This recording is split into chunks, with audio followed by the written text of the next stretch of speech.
Salut, salut! Donc on continue ces aventures là sur le chemin de Compostelle.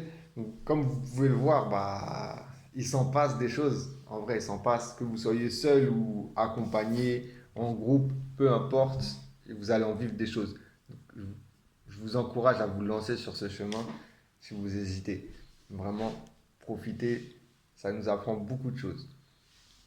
Donc bref, moi je reprends. J'avais quitté la personne là, Inès. Et en fait, sur le chemin, j'avais accroché deux autres personnes, un Français et un Suisse. Et un Français qui avait pris la voie de Vézelay aussi. Et il était passé dans les mêmes endroits où moi j'étais passé. Donc c'était assez comique parce que du coup, il avait vu mon nom et du coup, j'avais un peu d'avance par rapport à lui, mais au final, il m'a rattrapé. Et en fait, il a mis mon nom parce que il y a genre des livres d'or souvent dans les hébergements et puis on laisse un petit mot, voilà, merci, nanana, en fonction de comment on a été reçu et tout. Et, euh, et c'était ouais, c'était assez comique. Et en plus de ça, ce Suisse et ce Français là, ils connaissaient Salah et Alex. Ils les ont rencontrés aussi sur le chemin. Et du coup, ça, voilà, c'était assez drôle et comme quoi le monde est petit, hein, même sur le chemin de Compostelle. Tu retrouves des gens comme ça qui connaissent des gens que tu connais. Bon, c'était bien, c'était bien. Et bref, avec eux, je finis mon étape avec eux. Une étape où moi j'avais fait à peu près 40 kilomètres. On arrive à un village et, euh, et en fait, c'était la fête du village. Ah, vous allez me dire, ah, c'est cool, c'était la fête du village et tout. Trop bien. Bah non, non, parce qu'on arrive à l'hébergement municipal, ils nous disent quoi? Ils nous disent, non, on prend pas de pèlerins. Parce que c'est la fête du village. Et en fait, l'orchestre et la sono sont juste à côté de l'hébergement. Et vous allez jamais dormir parce qu'ils font la fête jusqu'à 6h 7h du matin. Ah, bon, on va en chercher un autre. Un petit village, on va trouver. Et on cherche. On arrive à un autre hébergement. Fermé. Enfin, fermé, qu'est-ce que je dis? Complet. Ok. On en fait un autre. Complet. Oh putain. Je dis, attends, c'est un petit village, il n'y en a pas 36 des hébergements. Après, il nous dit, mais allez à la sortie du village, il y a un truc et tout, nanana et tout. Donc, on y va. Et là je ne vous cache pas, commence un peu, entre guillemets, à s'énerver. Enfin, pas à s'énerver, mais à être saoulé. On se dit, putain, c'est chaud. Où est-ce qu'on va dormir? On commence à être fatigué. Mentalement, on a lâché. Moi, j'ai lâché. Mentalement, j'ai lâché, clairement, parce que j'avais prévu d'arriver là, et puis j'avais fait 40 bandes, quoi. Enfin, j'avais prévu d'arriver là et de m'arrêter là. Et je me rends compte que là, ça commence à être compliqué. Et puis, je sais pas où je vais dormir. Bon, on va là où on nous a dit d'aller. Mais c'était des genres de chambres d'hôtes, c'était trop cher. C'était trop cher, en fait. On a dit à Adam, mais nous, on peut pas. On va pas payer ce prix-là, en fait. On peut pas. Mais c'était vraiment, ouais, voilà, on était loin du budget de Compostelle où à 10 balles, t'as un lit, tu vois. Ouais, je crois que c'était, ouais, 3 4 fois. Ouais, facile. Ouais, facile. Non, 4 fois, 4 5 fois, je crois. Bref, le prix d'un hébergement habituel, donc on a dit, ah, c'est mort, on peut pas. Et elle nous dit, mais allez vers là-bas, il y a un autre hébergement. Si vous voulez, j'appelle pour voir s'il y a de la place. Elle appelle et tout, et elle dit, ouais, apparemment, il y a encore de la place, allez-y, non, non, non. Elle nous explique tout ça. On ne savait pas trop où c'était en fait, hein. Et du coup, là, il y a la question qui se dit, bon, bah, on est à la sortie de la ville, est-ce qu'on tente pas jusqu'à Ventosa, 6 kilomètres plus loin? Là, on se dit, bon, et après, Ventosa, c'est un petit village. 6 kilomètres de plus, ça fait plus d'une heure de marche. Surtout à ce moment-là. Si ça se trouve, Ventosa, les hébergements ils sont complets, il n'y en a pas beaucoup. Ah là, ça fout mal, tu vois. Et puis, donc enfin, on sait pas trop, tu vois. Et puis moi, à un moment donné, je dis non, bah, si vous voulez y aller, allez-y, mais moi j'y vais pas parce que j'ai beaucoup marché aujourd'hui. Mentalement, je suis plus là. Je suis fatigué. Ça, c'est un truc à ce que je me fasse mal et que demain, je puisse pas marcher. Donc, je vais pas forcer. Tant pis, je vais aller là où elle a dit la dame. Et voilà. Du coup, tout le monde a suivi en fait. Et, euh, Et on cherche l'autre hébergement, pareil, on cherche, on cherche, on cherche. On a mis du temps à le trouver. Et en fait, ce jour-là, j'avais fait quoi? 40 kilomètres. Mais le temps de trouver un hébergement, on peut rajouter 5 kilomètres de plus, hein, parce que on va là, non, on va là-bas, non, on va là-bas, on revient, on va là, non, non, non, non. Ah, laisse tomber, laisse tomber. Et donc, bref, on finit par trouver, et tant mieux. Mais quand mentalement vous lâchez, après c'est compliqué, c'est compliqué. Et du coup, le lendemain, je suis pas reparti avec eux parce que eux, ils partaient, ils étaient un peu plus âgés que moi, hein, ils partaient vers 7h30. Moi, je partais à 6h, 6h30 maximum. Donc, puis là, je faisais aussi encore une grosse étape. J'avoue que j'avais un petit peu espoir de rattraper Salah et Alex, étant donné que, enfin, on se tenait au courant en fonction de leurs étapes, de mes étapes et tout. Donc, j'avoue, j'avais un petit peu ça en tête. Et le lendemain, bon, bah, je pars, 6h du matin, donc il fait pas totalement jour, hein, on est encore un peu dans la pénombre. Et il faut savoir qu'en Espagne, les indications du chemin, il y en a partout. Il y en a partout. Ah ouais, il y en a partout. En Espagne, en France, autant tu peux te tromper, il y a des moments, il n'y a plus d'indications et tout, tu peux te perdre, tu vois. En Espagne, il y en a partout. Je vais te dire, peut-être tous les 50 mètres, tu as un truc, tu vois. Et, euh, et là, je vois une indication pour tourner à gauche. Donc, je tourne à gauche. Donc, je sais pas si j'ai vu vraiment cette indication ou si j'ai mal interprété, hein, peut-être j'ai mal vu en fait. Et je tourne à gauche et tout. Parce que des fois, il y en a, ils mettent des indications pour aller chez eux, tu vois. Et après, ils ont des trucs à proposer, tu vois. Mais bon, bref, là, j'y vais. Et au départ, la route, enfin, la petite route que moi je prends, suit la grande route. Et en Espagne, c'est beaucoup ça. Donc, pas d'inquiétude. Je continue, je continue, je continue, je marche. Au bout d'un moment, je me dis, mais quand même, ça fait longtemps que j'ai pas vu d'indication.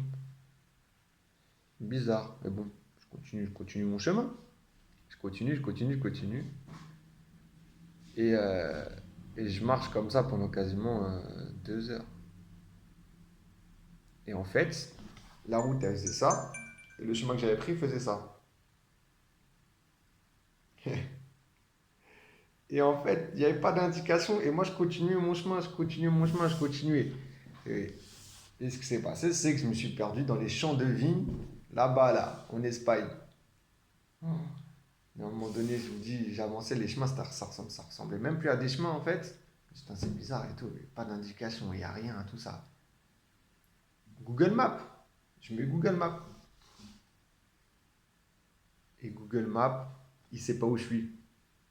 Et là, je me dis, oh putain, Google Maps ne savait pas où j'étais. Et là, je me dis, ah ouais, qu'est-ce qui s'est passé?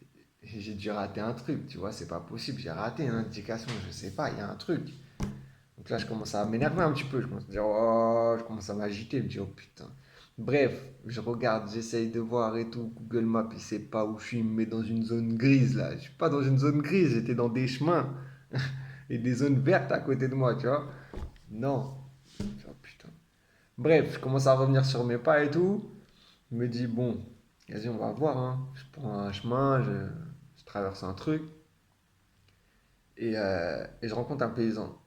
Et je lui dis, bon, bah, moi, je lui explique. Je dis, ouais, où est-ce que je peux aller enfin, c'est par où pour aller à Ventosa? Parce que, enfin, je suis un peu perdu là. Et il me regarde, il fait, oula, Ventosa. Mais c'est pas ici, mon gars. Dans ma tête, je dis, hein? Et non, non, non, non, non, qu'est-ce qu'il va me dire? Je dis, ah, Ventosa, genre, c'est loin. Oh putain. Là, je commence à me dire, putain. Ok? Il me dit, bon, bah, faut que tu passes par là, par là, par là. Tu retombes sur la route, tu vas par là et après, ce sera indiqué. Oi, oi, oi. Je prends ce truc-là. Je repasse, bref, je finis par retomber sur la route. Déjà, ça me prenait la tête parce que j'étais bien énervé. J'avais une tabouette de 35 km ce jour-là à faire, tu vois. Et là, je venais de perdre 2 heures. Donc 2 heures, ouais, non, mais je dis 2 heures, mais je crois que c'était même 2h30 en fait. Au total, j'ai perdu 2h30. Et à peu près 15 bornes, quoi. Ouais. Ah ouais, là, faut prendre sur soi, c'est compliqué. J'avais plus de batterie en plus, quasiment.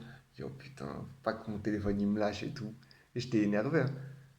Et bref, je continue et j'arrive sur la route. Et du coup, je fais du stop. Je me dis, attends, vas-y, hein, je fais du stop, hein, faut que je rattrape mon retard.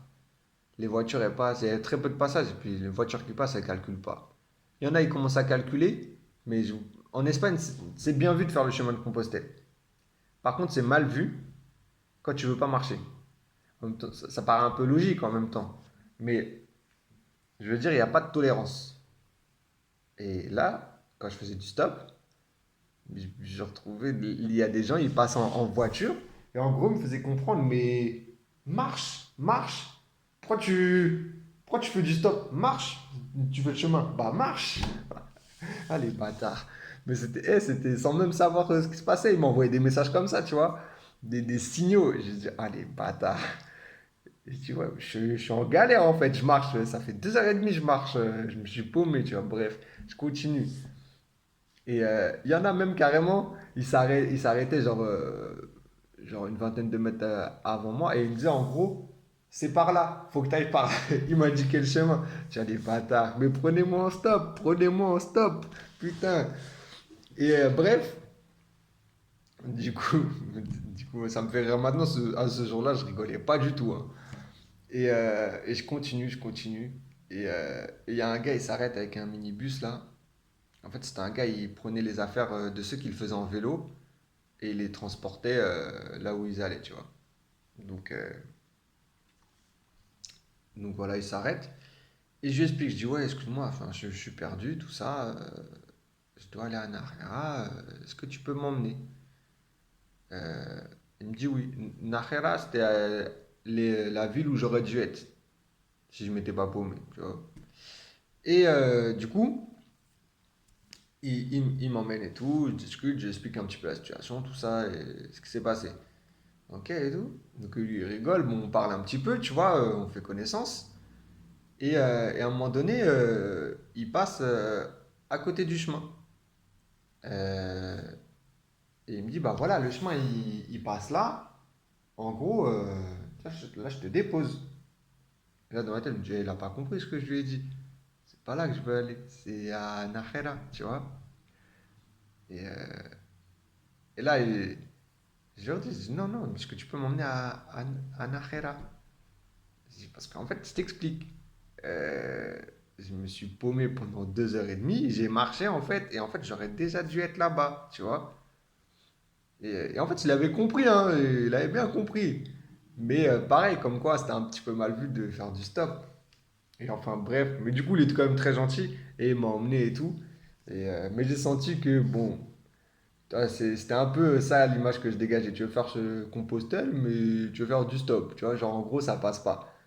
Euh, c'est vrai que les Espagnols là-dessus, j'ai pu me rendre compte, ils sont assez fermés. Mais enfin bref, il était quand même très gentil et il m'a déposé, merci à lui. Et, euh, et pour conclure sur cette vidéo, en fait, au début de mon chemin, enfin, la première partie, on va dire, je m'étais dit, ouais, ce serait bien, peut-être je fais des étapes de 35 km et genre les 5 derniers kilomètres, je les fais en stop. Parce que, en fait, je trouvais moi, j'aime bien le stop. Enfin, j'en ai déjà fait un peu. J'ai déjà pris du monde en stop et c'est un moyen de discuter, de rencontrer de nouvelles personnes. Et j'aime bien, c'est ce truc d'échange là que j'aime bien. Donc, euh, donc je m'étais dit, ouais, voilà, après tout, Compostelle, c'est aussi les rencontres. Tu vois, c'est une autre forme de voyager. Je m'étais dit, pourquoi pas, du moment que je fais pas ça sur tout mon chemin, tu vois, c'était pas l'objectif. Et c'était un plus. Et finalement, je l'ai pas fait ce truc de faire du stop. Je l'ai pas fait. Et vous voyez, en fait, la vie, le chemin m'ont contraint à faire du stop en fait. Mais en fait, je l'avais souhaité ce truc-là. Et ça s'est pas produit. Et finalement, la vie a fait que je me suis paumé. Et du coup, en me paumant, j'ai été contraint de faire du stop. Et du coup, le souhait que j'avais émis, s'est réalisé en fait, malgré moi. Il s'est réalisé. J'ai émis un souhait et quand je vous disais que tout ce que vous souhaitez, ça arrive, bah là, c'est la preuve. C'est encore une autre preuve. Je veux dire, j'ai souhaité un truc, j'ai pu penser, j'ai pas fait, et finalement, le chemin et la vie ont fait en sorte que que ça arrive. Donc, ouais, le procédé, il est un peu ouf parce qu'il a fallu que je me perde pour pouvoir faire du stop. Et effectivement, s'il n'y avait pas eu cette situation, de moi-même, après en Espagne, j'aurais pas fait de stop.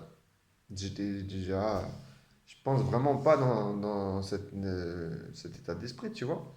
Donc, comme quoi, c'est ouf. En fait, c'est ouf. Et il y a d'autres trucs comme ça que je vous raconterai, mais en gros, ce que tu souhaites, ouais, bah, ça arrive. Enfin, voilà.